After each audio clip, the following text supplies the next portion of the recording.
It's Cole Swindell backstage at the CMA Music Festival, and we were just talking about the awards last night, and you kind of were caught in a look when Luke Bryan was on stage. I don't want to use the word, but it's what they call resting bleep face.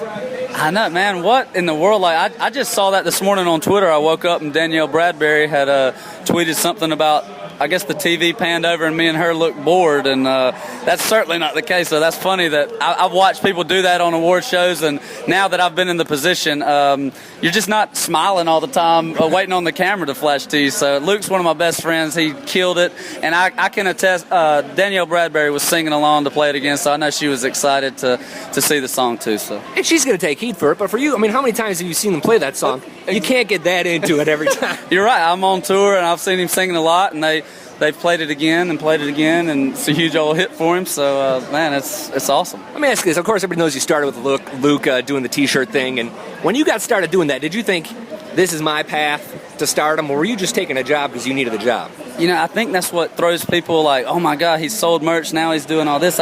But, you know, honestly, I moved to town to be an artist, and you got to get your foot in the door, however. And Luke happened to be a friend and happened to need a merch guy. So that was just, yeah, you're right, man. I just took a job to get my foot in the door, and looking back, I didn't know what I was doing, but man, just getting to watch a new artist, any new artist, you know, but to watch what goes on. I mean, I feel like, you know, things have happened so fast for me. I feel like it helped me, you know, like I had been there. So, yeah, it wasn't my path to sell T-shirts, I don't think. Do you remember how much you got paid selling T-shirts when you started on the Luke tour?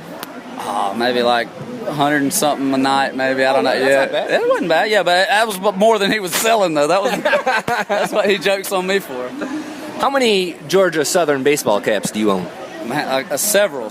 I have two I carry with me all the time, kind of just a backup. I sweat a lot on stage. I'm up there jumping around like a crazy person, so I have to change that. So I've got about 3 or 4 though. Do you have to buy them, or do they send them to you now? I think they're sending them to me now. I've bought several, and I think, man, if you go to the website, it's funny. They have Get Cole Swindell's hat. I think I've made the baseball team mad because this is actually the baseball team's hat. But hopefully, anything I can do to help out my college, man, it's awesome.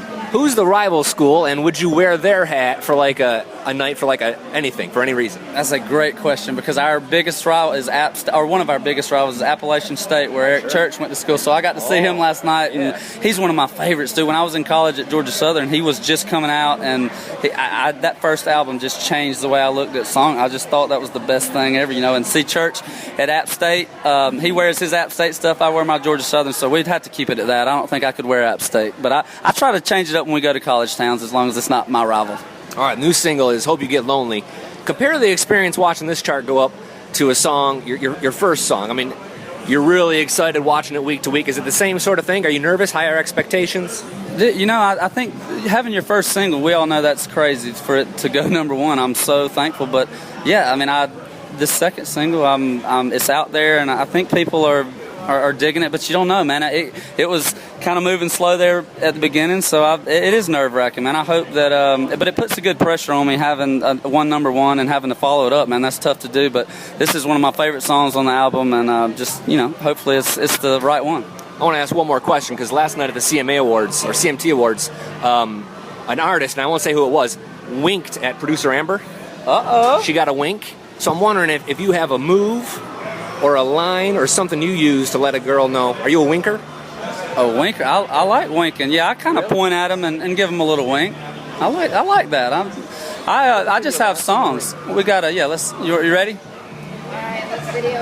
How would you wink at a girl? Let's say Amber's walking by and you want to let her know. All right. I'm kidding. Hold on, let's see. It's terrible. See, I wouldn't have got her. Thanks, man. I better stick to singing. Yeah, you better stick to singing. Not winking.